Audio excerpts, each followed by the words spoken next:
America's 16th president, Abraham Lincoln, was assassinated by John Wilkes Booth in 1865. 9 people were brought to trial.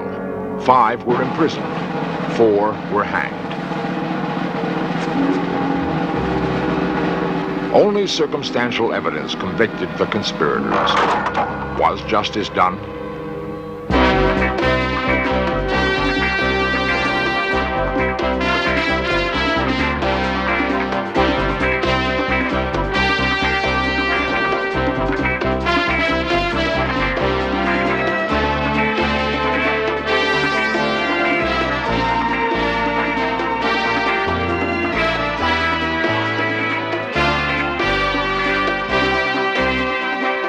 This series presents information based in part on theory and conjecture. The producer's purpose is to suggest some possible explanations, but not necessarily the only ones, to the mysteries we will examine. Lincoln assassination historian Professor William Hanchett. Lincoln has been our most beloved president, and that means that we don't fully appreciate that at the time, during the Civil War, he was also our most hated president. And he was hated for 2 things. He was hated, first of all, for one of the things that he's most honored now, for freeing the slaves. But pro-slavery people, and Booth was certainly pro-slavery, thought that this was a terrible thing for the United States. The second thing for which Lincoln was hated by many people was his suppressions of civil liberty. So when Booth called Sic Semper Tyrannis after he shot Lincoln and jumped to the stage at Ford's Theater, he really believed that he was killing a tyrant. And, you know, killing a tyrant is no crime or no sin. During World War II, we would have respected somebody who killed Adolf Hitler. And many people, Booth among them, thought of Lincoln as we thought of Hitler. John Wilkes Booth, a renowned actor in the South, sought worldwide fame that would last throughout history. An opportunity arose during the Civil War to serve both his ego and his beloved Confederacy with one dramatic act. September 1864, the plot was born. It wasn't a conspiracy to assassinate from the beginning. Sometime late in the summer of 1864, Booth got the idea of kidnapping Lincoln and holding him ransom for the Confederate prisoners in United States prisoners of war camp. And he approached 2 of his boyhood friends, Samuel Arnold and Michael O'Laughlin, about it. They thought it was a feasible thing to do. Lincoln frequently drove around Washington without an escort. At least Lincoln historian and author of Murder at Ford's Theater, Mr. James O. Hall. Now, I rather think that Booth was handed the kidnap plot in Boston about the end of July 1864, because he met there with 3 Confederate agents. Now, what they talked about, no one knows. But immediately after that, he started gathering together the people who would help him kidnap the president. And they had a meeting on the night of the 15th of March, in which they were going to discuss this. They had this meeting at Gautier's restaurant on Pennsylvania Avenue. Booth, being in the theater, concluded that the kidnapping of Lincoln just had to be sensational. So he was going to kidnap him in Ford's Theater. They all gathered together and got a little drunk and got into an argument about how they were going to kidnap Lincoln. Arnold said he'd have no part of kidnapping a man in Ford's Theater, and O'Laughlin said it was suicide. But Booth insisted. The thing never came off, of course, in Ford's Theater. March 17th, 1865, a kidnap attempt was made. Booth learned that Lincoln was going to attend a matinee performance of Still Waters Run Deep at the Soldiers' Home on the outskirts of Washington, D.C. Historical reports are mixed on what really happened. This version is based on lectures given by John Surratt, one of the conspirators. Booth led 2 of his men out of the city toward the hospital. They were armed and prepared to confront Lincoln's carriage during its return to Washington.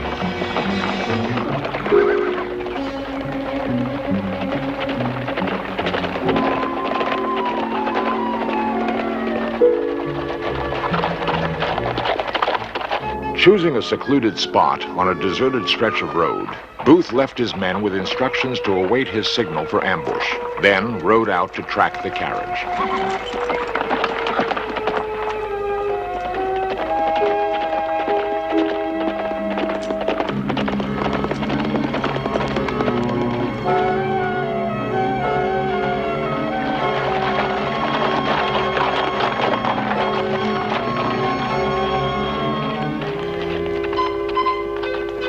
As he prepared to give the signal, Booth discovered that the occupant of the carriage was not Lincoln, but Chief Justice Salmon P. Chase. Booth rode off enraged at his failure. Later, he was to learn that Lincoln had stayed in Washington and delivered a battle flag to the governor of Indiana from a balcony of the National Hotel. It was the hotel where Booth lived. Then there was a change in Booth's plans, and I think it's probably fair to date it on April 11th,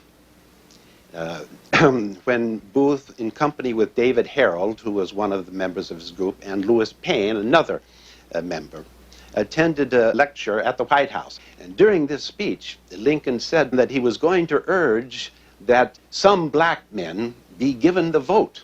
And Booth was outraged at this suggestion, and he turned to Payne right then and said, "Shoot him." And of course, Payne refused to do that, but then he turned to David Herold, the other companion, and said, "That's the last speech he'll ever make." So it's possible that then Booth did decide, if opportunity arose, that he would kill Lincoln. So you see, whether the kidnapping plot just came over into a plot to murder, whether it was one conspiracy or two, you have to remember this, that anytime anyone plans to kidnap a president of the United States, they must be prepared to kill. And they had armaments in the kidnapping plot. So it could be that this plan to kidnap Lincoln just drifted naturally in Booth's fanatical mind into a plot to murder. April 14th, Booth knew that Lincoln would attend Ford's Theater that evening. He met with members of his group still in Washington. It was only at this meeting that he told them that he was going to assassinate the president. And he gave Payne the assignment of killing Seward. He told Atzerodt to get Andrew Johnson. You see, Booth's plan was a massive conspiracy against the leadership of the government of the United States. The president, the vice president, the secretary of state, the secretary of war, and the general-in-chief. He may have believed that by killing the leaders of the United States, the Confederacy could still win its independence. On April 13th, 1865, Booth wrote in his journal, "For 6 months we had work to capture, but our cause being almost lost, something decisive and great must be done." Though only a few of Booth's co-conspirators would now be involved in this plot to murder, everyone he had touched in the previous months would be tainted with guilt. John Wilkes Booth, self-appointed leader. Lewis Payne Powell, held prisoner by the Union. George Atzerodt, ferrying contraband across the Potomac. David Herold, a rather dull youth who followed Booth blindly. Michael O'Laughlin, Confederate deserter and boyhood friend of Booth. Edmund Spangler, stagehand at Ford's Theater. Samuel Arnold, Booth's schoolmate, former Confederate soldier. 8:30 p.m., April 14th. Lincoln is seated in his box at Ford's Theater. 9:30, Booth rides up Baptist Alley behind Ford's Theater, dismounts, and calls for Spangler to hold his horse. Instead, a boy, Peanut John Burrow, responds. Booth enters backstage and crosses to the adjoining Star Saloon. There, he orders whiskey and waits as the rest of the plot unfolds throughout the city.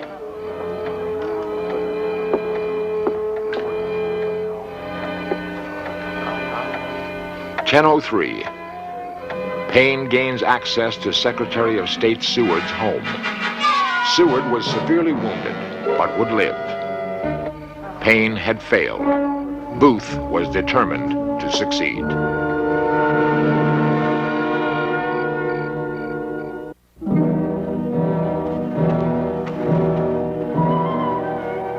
Booth enters the theater from the front, climbs to the balcony, crosses to the president's box. Being familiar with the play, he knows at exactly what point there will be sustained laughter and applause.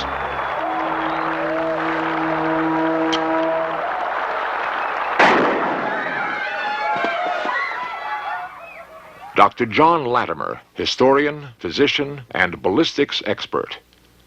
The actual pistol that Booth used to shoot President Lincoln was one like this, called a Derringer.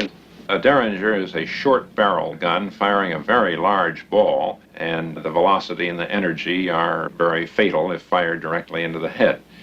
Being a single shot pistol, of course, was useless after this fired its shot, and Booth then threw it down and pulled out his hunting knife, and when the Major Rathbone that was in the box with him grappled with him, he stabbed him badly in the arm.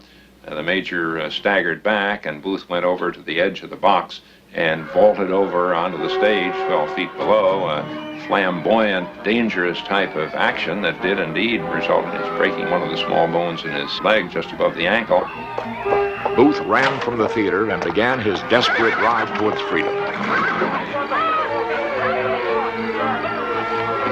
He exited the alley with members of the audience in pursuit, rode down F Street, and across the Navy Yard Bridge into the Maryland countryside.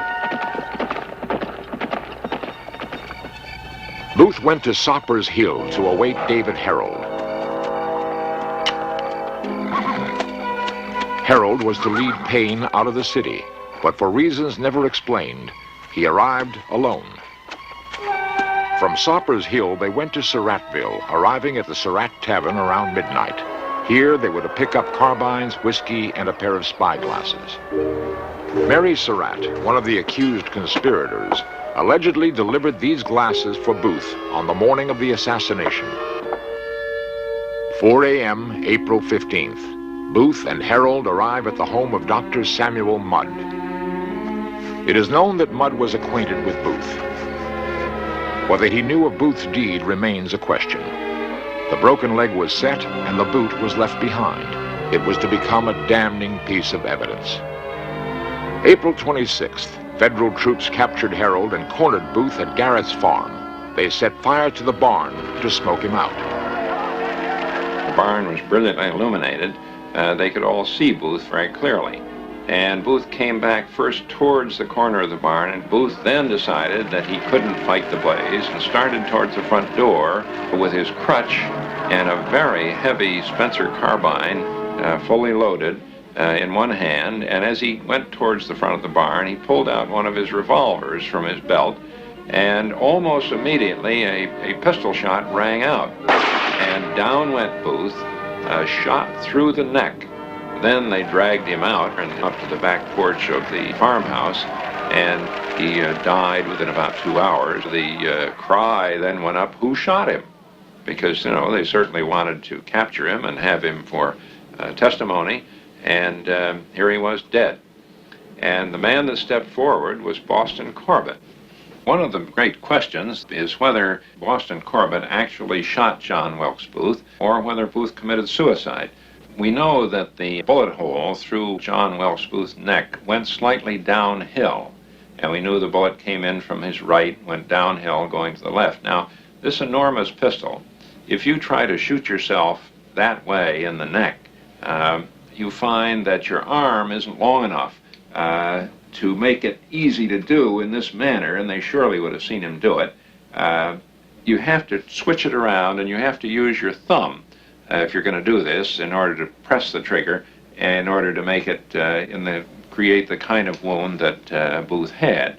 So it seems very unlikely just on that basis alone that he shot himself. And if you're going to shoot yourself in the side of the neck would be the last place you would want to do it, because you might miss. The question was asked, was it really Booth who had been shot? At the autopsy, Dr. Woodward took some pains to be sure who he was autopsying. He had witnesses in who identified Booth, and he then described on Booth's hand his initials, which Booth himself had tattooed on them as a child in a scraggly, childish scrawl, but which were undoubtedly his. Booth was buried in the old penitentiary. Another Booth was publicly dumped in the Potomac. Why? Secretary of War Edwin Stanton may have ordered this charade to dissuade grave robbers. He was to be questioned for many of his policies following the assassination. He had taken the reins of a crippled government, ordered hasty arrests of seemingly innocent people, rapidly convened a military trial, and ordered the prisoners to be held under tortuous conditions. Nobody ever accused Stanton of involvement in the assassination until Otto Eisenschimmel published that preposterous book, Why Was Lincoln Murdered, in 1937. It's almost a criminal case of loading the dice against Stanton, taking every circumstance, the most innocent ones, and giving them sinister implications. For example, it's frequently said that because Stanton ordered the men prisoners to be hooded so that they couldn't talk, that he was afraid that they would implicate him in the assassination. And this has been repeated time after time as one of the best indications that Stanton had something to hide. But it's ridiculous. The Stantons and the Lincolns were close to each other. Lincoln and Stanton respected each other.